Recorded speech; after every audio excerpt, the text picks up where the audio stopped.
Shalom, shalom, je vous salue tous au nom puissant de Jésus, j'espère que vous allez bien chez vous, je rends grâce, moi là où je suis, vous êtes en présence de votre sœur, pasteur Freda Mugisha Kajiberi, je viens encore une fois pour vous partager une parole qui m'a fort édifié, qui m'a fort parlé, qui m'a fort béni, et je prie que ça soit votre cas au nom puissant de Jésus. Voyons voir la parole, nous allons lire dans 1 Samuel 30, c'est l'histoire, encore une histoire de David. Je lis au nom puissant de Jésus. 1 Samuel 30, verset 1. Lorsque David arriva le 3e jour à Tsiklag avec ses gens, les Amalécites avaient fait une invasion dans le midi à Tsiklag. Ils avaient détruit et brûlé Tsiklag. Après avoir fait prisonnier les femmes et tout ce qui s'y trouvait, petits et grands. Ils n'avaient tué personne, mais ils avaient tout amené et s'étaient remis en route. Que le nom du Seigneur soit loué. Alléluia. Donc là, nous savons qu'il s'agit d'une histoire de bataille de David. Nous savons que David, il ne pouvait jamais engager un combat sans demander la direction et la volonté de Dieu. Et là, nous savons qu'il venait de gagner, pour ceux qui pouvaient lire dans 1 Samuel 30, il venait de gagner la guerre, il venait de gagner un combat. Il était vraiment dans la victoire, il était dans la joie de la victoire. Et quand il est venu avec son troupeau, quand ils sont rentrés, ils ont trouvé que leur ville était brûlée, leurs biens étaient pillés et leurs enfants et femmes étaient emportés. Il y a eu une grande tristesse, mélancolie dans le cœur de son bataillon, dans le cœur de ces hommes. Et qu'est-ce qu'ils ont voulu? Ils ont failli le lapider, ils ont voulu le lapider. Mais comme David, lui, ne pouvait que se réfugier vers l'Éternel, il est allé demander sa force à l'Éternel. Voyons voir ce que nous dit la Bible au verset 6, 1 Samuel 30, verset 6, ça dit: David fut dans une grande angoisse car le peuple parlait de le lapider, parce que tous avaient de l'amertume dans l'âme, chacun à cause de ses fils et de ses filles. Mais David reprit courage et s'appuyant sur l'Éternel son Dieu. Donc David, son courage est venu de l'Éternel son Dieu. Pas que lui aussi, il était victime parce on avait emporté ses 2 femmes et ses enfants. Donc, mais lui, il a pris courage sur l'Éternel son Dieu. Alléluia. Verset 8, ça dit: Et David consulta l'Éternel et disant: Poursuivrai-je ces troupes, l'atteindrai-je? L'Éternel lui répondit: Poursuis, car tu atteindras et tu délivreras, dit l'Éternel à David.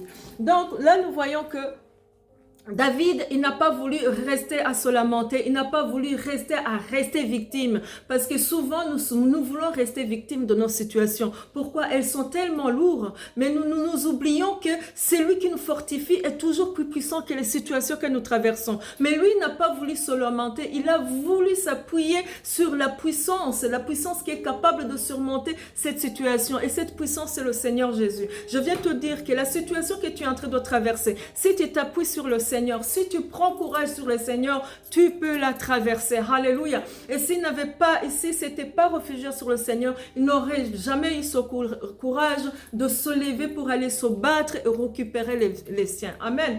Donc, c'est le Seigneur qui fortifie. Et à ce moment-là, quand il a pris courage, quand il a retrouvé ses esprits, et quand il a senti que le Seigneur est avec lui, qu'est-ce qu'il a demandé? Il a demandé la volonté de Dieu. Il a demandé: est-ce que dois-je le poursuivre? Est-ce que je vais gagner cette guerre? L'Éternel lui a dit: oui, vas-y, et je t'accorde la victoire. Ça veut dire que même avant le combat, il avait déjà la victoire. Je prie qu'avant que tu rentres dans ton combat, que l'Éternel te révèle qu'il t'a déjà accordé la victoire. Alléluia, qu'il t'a déjà accordé la victoire, que tu vas récupérer ce que tu as perdu. Voyons voir, que ça soit ton partage au nom puissant de Jésus. Nous voyons le verset 11, ils disent: ils trouvèrent dans les champs un homme égyptien qu'ils conduisèrent auprès de David et lui firent manger du pain et boire de l'eau. Là, quand l'Éternel lui a dit: je te donne mon accord et je te donne la victoire. Mais je peux te dire une chose, l'Éternel peut te donner la direction et la volonté que si tu es dans la présence de l'Éternel, si tu vas le consulter, si tu as une relation avec lui, alléluia. Et c'est dans cette relation avec lui que l'Éternel te donne la paix au milieu des tribulations, la paix là où tu devais avoir mal. Il devait souffrir parce qu'il a perdu les siens, mais l'Éternel lui a donné la force et la paix au milieu de cette souffrance. Et quand il s'est levé, l'Éternel lui a dit: vas-y, je te donne la victoire. L'Éternel a disposé quelqu'un, un Égyptien qui a été abandonné par l'armée qui avait tout pris, l'armée qui avait kidnappé les femmes et les enfants. Ils ont laissé un soldat malade, et ce soldat malade a été retrouvé par la troupe de David, et ils l'ont conduit chez David. Et c'est comme ça qu'il a pu donner la direction à David où se trouve leur famille et leurs biens. Je vais te dire une chose, l'ennemi croit qu'il a tout pris, l'ennemi croit qu'il a tout pris de chez toi. Alléluia. Mais je viens te dire une chose. Alléluia. L'ennemi peut croire qu'il t'a tout pris, l'ennemi peut croire qu'il t'a tout volé, mais il oublie que les yeux de l'Éternel sont partout. Nous avons un Dieu omniprésent qui voit même ce que nous avons perdu, où ça se trouve. La main de l'Éternel est assez grande, elle est allée protéger les familles, protéger les enfants. L'ennemi avait pris, l'armée ennemie avait pris les femmes, avait pris les enfants, mais ne les ont pas tués, ne les ont pas touchés. Amen. Ne les ont rien fait. Quand David est allé les récupérer, il les a trouvés sains et saufs. Je prie pour que ce que tu as perdu, tu puisses le retrouver sain et sauf, car les mains de l'Éternel a protégé ton Dieu, a protégé ta famille, a protégé ton couple, a protégé ton foyer, à protéger ton travail, à protéger tes enfants. Amen. N'aie pas peur. Appuie-toi sur l'Éternel. Il te donnera la direction. Il te dira comment faire et il te donnera la victoire dans tes combats. À ce moment-là, ils ont pris la ville. Ils sont rentrés dans la ville. Et quand ils sont rentrés dans la ville, ils ont récupéré bien sûr leur famille, ils ont récupéré les enfants et leurs femmes, mais ils ont récupéré aussi leur butin. Ce qui leur a été volé a été récupéré. Vous voyez ce que je veux dire? Quand vous êtes bien avec l'Éternel, ça ne veut pas dire que les combats viendront. Les combats viendront. L'ennemi va croire qu'il t'a tout volé, mais tu resteras toujours dans la victoire. Ce n'est que question du temps. Amen. Et quand Dieu vient te retribuer ce que tu as perdu, il te donne au-delà. Amen.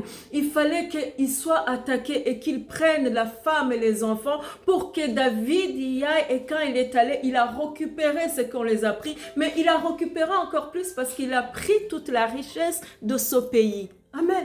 Il a pris toute la richesse de ce pays. Et quand il est retourné dans leur ville, quand il est retourné dans leur camp, il y avait des soldats qui n'ont pas pu aller à la guerre tellement ils étaient fatigués. Eux aussi, ils ont bénéficié de ce butin. Ils ont bénéficié de cette grâce, car il s'agit de la grâce de Dieu. Amen.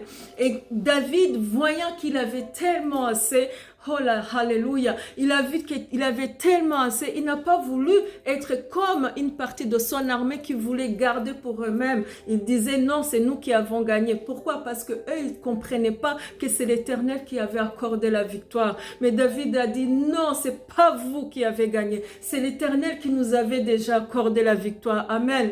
Parce qu'aujourd'hui, il y a des gens qui croient que c'est par leur propre force, par leur propre volonté qu'ils ont ce qu'ils ont. Mais je viens te dire une chose. Nous n'avons rien que nous n'avons reçu. Nous ne pouvons rien que quand nous avons la grâce de Dieu. Ce que tu as, sache que c'est par la grâce de Dieu. Et quand David a récupéré les bénéfices, bien au-delà de ce qu'il a perdu, il a eu le cœur d'aller partager avec les autres. Donc, il a pris au moins 14 villes à qui il est allé distribuer le butin qu'il a récupéré de cette ville. Ce qui veut dire il a récupéré tout ce qui était à lui, il a récupéré même au-delà suffisamment, mais il a eu aussi assez pour aller donner aux autres. Quand Dieu te répond, quand Dieu t'attribue, quand Dieu te donne sa bénédiction, c'est pas pour que tu la gardes pour toi tout seul. Non, non, non, non. C'est pour que tu en distribues aux autres. Si ton travail te retrouve, si tes finances remontent, je viens te dire une chose. Va penser aussi à ceux qui n'en ont pas. Pense aux orphelins. Pense aux veuves, pense aux pauvres, pense aux malades, pense aux prisonniers, pense à ces gens-là. Ne crois pas que parce que tu es dans une bonne situation, que c'est juste par ta force, que c'est juste par ton intelligence. Non, tout n'est que grâce. Il y a des savants qui sont à l'hôpital. Alléluia. Mais je viens te dire une chose. Rends grâce de tout ce que tu as et va distribuer à ceux qui en ont besoin. Car c'est ainsi que le nom du Seigneur sera élevé. Pour dire que tes larmes peuvent aller sécher les larmes des autres. ton problème peut être une solution pour les autres. Mais Dieu va d'abord regarder ton cœur pour savoir à quelle quantité il va t'attribuer ce dont tu dois recevoir afin que les autres puissent en bénéficier et puissent être bénis à travers toi. Sois le conducteur de bénédiction, sois celui par qui Dieu va passer, va donner pour que les autres puissent recevoir. Amen. Ne garde pas pour toi tout seul. Nous sommes presque à la fin de l'année où il y a les fêtes, mais je viens te dire, ces fêtes, pense aux autres, pense à ceux qui ne peuvent pas les avoir, pense à ceux qui n'ont pas d'assiette à leur table, pense à ceux qui n'ont pas assez des habits chauds pendant cette période d'hiver. Et Dieu va te bénir encore plus, car il connaît que tu as un cœur à partager, tu as un cœur à bénir, dont tu seras grandement béni. Je vous bénis au nom puissant de Jésus. Soyez bénis là où vous êtes, que la paix, la grâce, le bonheur et les faveurs de Dieu vous localisent. Je vous dis à très bientôt pour un autre message. À Shalom, Shalom chez vous. Vous étiez avec Pasteur Freda et que la bénédiction vous localise. Shalom.